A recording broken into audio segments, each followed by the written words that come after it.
today we launch our plan to do that. A new approach to small boat crossings that will secure Britain's borders, prevent the exploitation by tackling it upstream, and smash the criminal smuggling gangs.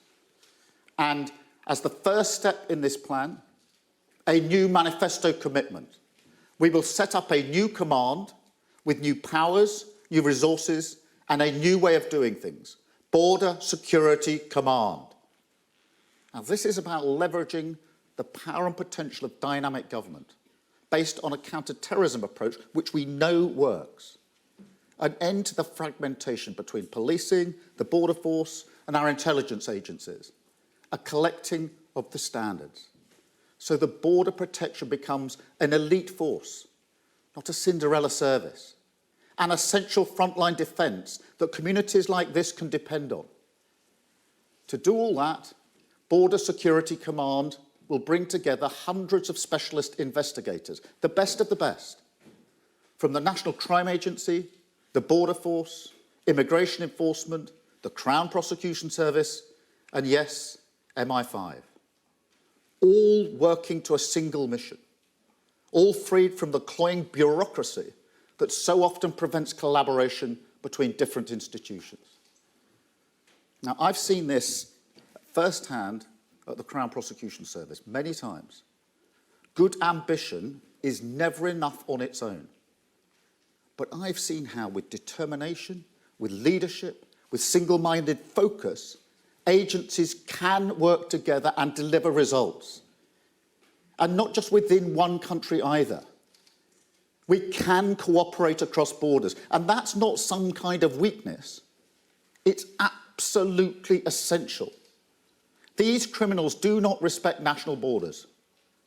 I mean, when I was at the Crown Prosecution Service, we had prosecutors posted in Pakistan working on counter-terrorism operations, in the Caribbean on smuggling, in West Africa disrupting the flow of drugs coming from South America on their way to Europe and ultimately to Britain.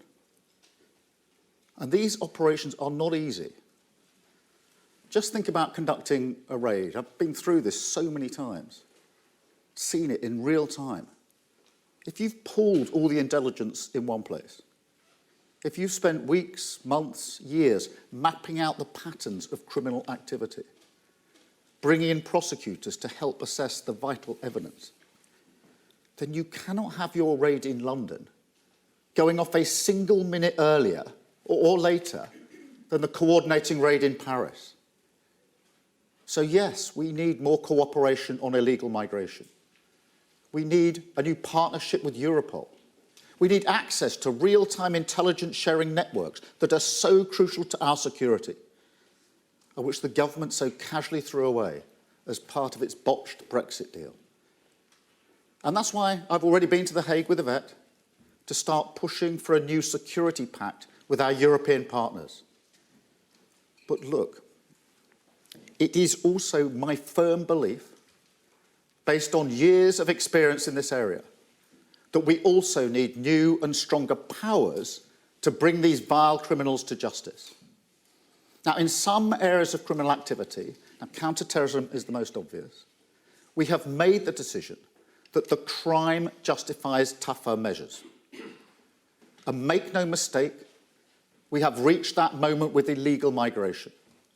These vile people smugglers are no better than terrorists. They're a threat to our national security and a threat to life. And it's time we treated them as such. That means new powers that, as with would-be terrorists, can be used pre-conviction with High Court approval, that can limit the ability of the gangs to conduct their vile business before arrest. Powers that will allow us to shut off internet access, close their bank accounts, trace their movements, using information provided by the intelligence services. Or powers like stop and search at the border, or raiding and seizing evidence before an offence has taken place.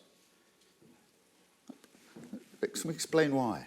Because seriously, we use the term small boats, but the boats are not, for the most part, that small.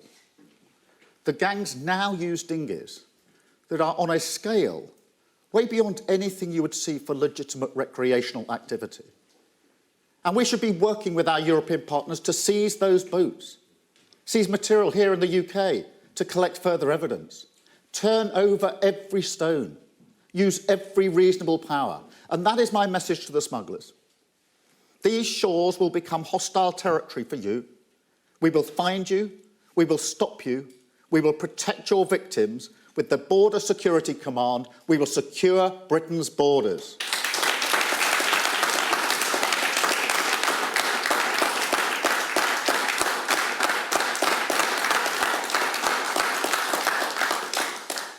And we will also rebuild Britain's broken asylum system. As I said at the beginning, I believe in a rules-based asylum system. I believe that a system that processes claims quickly and humanely, and that finds ways, without squeamishness or cruelty, to detain and remove people who have no right to be here, is essential for security, fairness and justice.